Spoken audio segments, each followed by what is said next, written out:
On this episode of RC Kicks, we're building the RC10 World Car that I've been trying to hunt down for months. It's gonna be epic! Woo! Hit it, Charlie!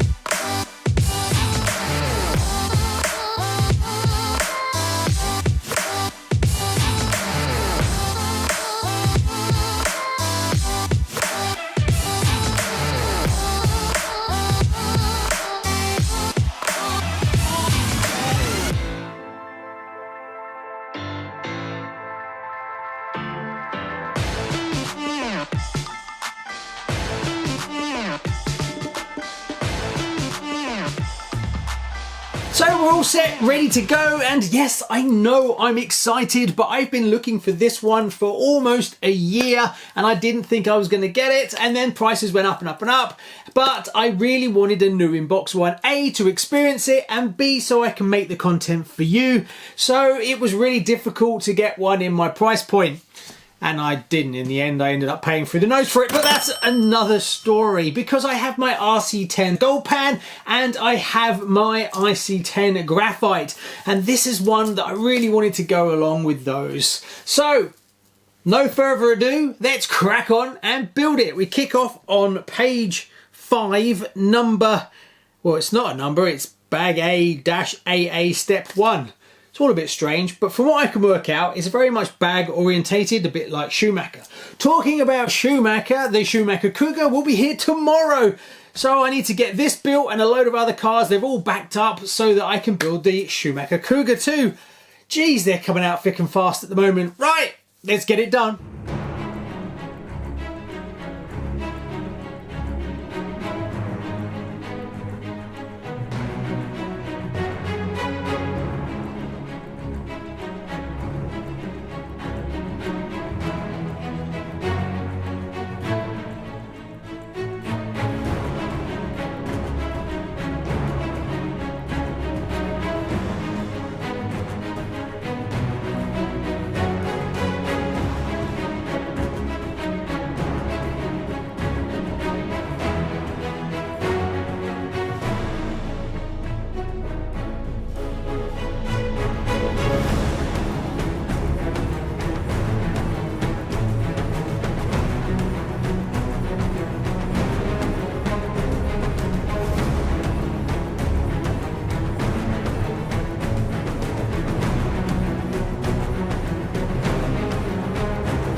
If you enjoy your RC Kicks content, please think about heading over to RC Kicks Patreon page. We have over 1,000 plus posts on all the shenanigans that I get up to in the studio way before you ever see it on YouTube.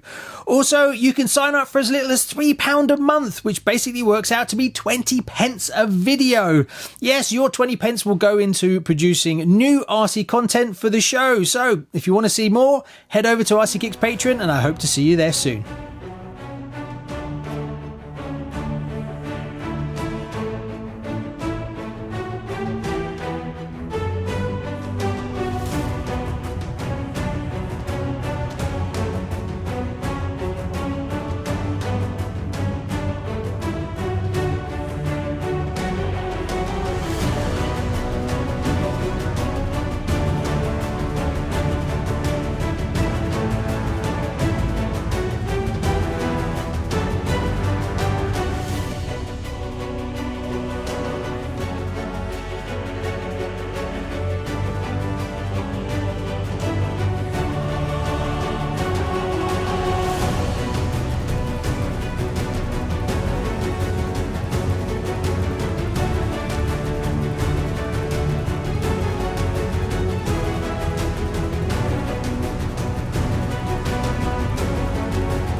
So that's the RC10 World Class chassis built, and it's fully alive. I've put all the electronics in it and I've set the endpoints on the steering. Now, what was my experience of building it? What do I reckon? Well, it went together pretty decently. I really enjoyed it, and yes, I know I'm very privileged to have the opportunity to build a new inbox for sure. And it went together as I kind of expected. Now, it's no Kyosho Optima. Not even close. But it's also not a Schumacher XLS either. So it's fine. Most people could build this with no issues at all. The biggest challenge I had was the rear drive shaft. On one side, went together fine, dropped the pin through the ball joint, all fine. The other side, it was binding like crazy.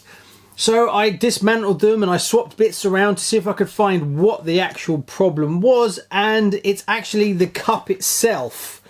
I think that the hole that's drilled all the way through is slightly on an angle. So when you put the ball joint in and you put the pin in, it pushes it too close and it binds. So my options were, I couldn't leave it like that for sure, it'd be a disaster, was to drill it out and make it slightly wider. But then it's a kind of, once I do that, I can't go back. Or two, I found a pin that's a little bit thinner. So that's what I did. I hunted through my parts bin until I found a pin that would work. Now, there's actually a collar that goes around it. So the pin, you know, the pin was a little bit looser. So it was it was free to move around. But if I didn't have the collar over the top of it, it would probably fly out. But having that collar over the top of it, which is how they've designed it, is fine. So no issues, but what would have been a 2-second job actually turned into a base part of an hour to fix that issue. That was the only kind of manufacturing problem. Obviously, I had the issue where all the oil leaked out inside the box, but that just happens over time, sitting on a shelf, heat, warm things, get cold, and shaking around and stuff, and then the oil just leaked out. Luckily, everything was in bags, so the decals and all the manual were fine, but it means I had to clean out a lot of bolts because they were just full of oil. Some things that did surprise me was the rear have metal nuts, kind of like every other RC, right? The front ones are plastic. What is that all about? Also, the damper tops have plastic nuts as well, which we have seen on other cars, so I will swap them out as well. The steering, they gave you bearings for everything apart from the steering, and unfortunately I had 3 of them, not 4. So I'm going to order some new ones because I struggled to get them out of I had them lying around and they were used. So I'm going to order some bearings for the steering. But apart from that, all the rest comes with bearings. The actual Stealth gearbox, lovely, goes together really well. So that was a bit of a pleasure to do. As for the electronics, well, I tried to keep it vintage and get as close as the original one would have. Now, the original one came out in 93, 94, so I tried to find electronics that would have been around that period that I actually had. So the motor that I've put in this is a Trinity Bodywork Triad Series 10 turn, so pretty hot. And I thought, you know, that's around the 1990s sort of era, 91, 92. So that's kind of right. And it's nice to have something that's got a bit of kick to it, because obviously this is a racing buggy, right? Now to run that kind of put a bit more of a limitation on me of what ESC I can use, because 10 turn is getting down there a little bit. So you do need to have a decent electronic speed controller. Now I did have one that's brilliant for that, and it's a really nice one. And it's the LRP Quantum, but it's a bit late. Now that came out in 1998, so 94 car, 98, 4 years. It's in the ballpark, but probably by then you wouldn't really see this electronic speed controller in this car. But that's all I've got, so we're going with it. Now the servo is a Futaba FPS 138. Pretty standard vintage servo, and that would have been in this as well. I couldn't find an exact date of when that servo came out, but it's definitely in the ballpark. The receiver, now I didn't want to go vintage receiver because I want to be able to trust this. So this is where it goes a little bit sideways. I've got a Radio Link receiver. It's the, oh, I can't even see it, R4 FGM, tiny little receiver, and I put that in. So that's the only thing that doesn't really fit, but I want to trust this, so I didn't want to put anything too vintage from the receiver point of view.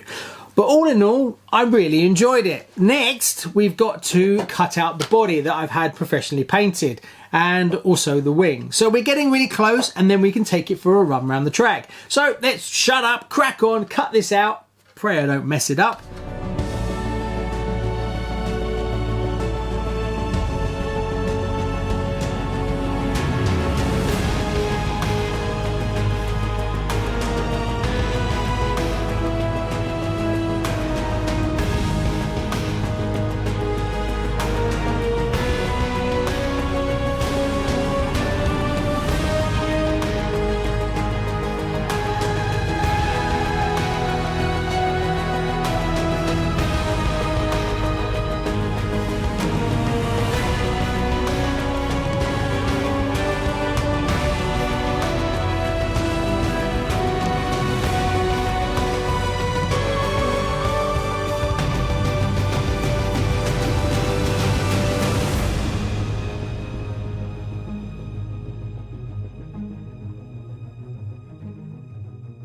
So there you go. What do you reckon? Comment below, let me know. I personally super chuffed with it. It's not 100% finished. This end plate needs some decals, but I need decals that are going to match. I've got some neon decals, but they were the wrong type of green. They're much darker. So I was tempted to put them on, but they just don't match. I cut one out. So at some point I need to put something on the side here if I can actually find the neon, or maybe just a bit of white or a bit of blue. We'll have to wait and see, but that will come. Also, I've got to go around and just sand down the edges a little bit more, just to really finesse it. But we have so many builds coming, I need to crack on and keep moving. Now, I really wanted to take it out and put it around the track so that we can set a time, but it's been raining for 2 days. We've gone from total dry, hasn't rained for ages, and the grass has all died, to now I have a swamp in the back garden. Now, obviously, this is too special a buggy for me to run it in that kind of condition. It would just get absolutely trashed, and I just can't bring myself to do it, but I need to release this video. So I promise you this, I will be running this around the Boograd track. What I think I'll end up doing is I'll do a video where I run some of the really special stuff, like the short wheelbase cat, this, then maybe the graphite will go around the track, and a few other cars that just haven't been round there yet. But I want a nice sunny dry day where the grass is not totally destroyed. Otherwise, when it's too dry and I've just cut the grass, I get grass everywhere, and if it's too wet it just gets absolutely soaked and muddy, and I don't want that either. But I do like my shelf queens, as you know, but I promise we will put them round the track. Plus this one is fully functioning, so I'm really itching to see what it's like. Thanks so much. Please like and subscribe. We've got loads of other builds. Right, what's next? Cougar, I guess.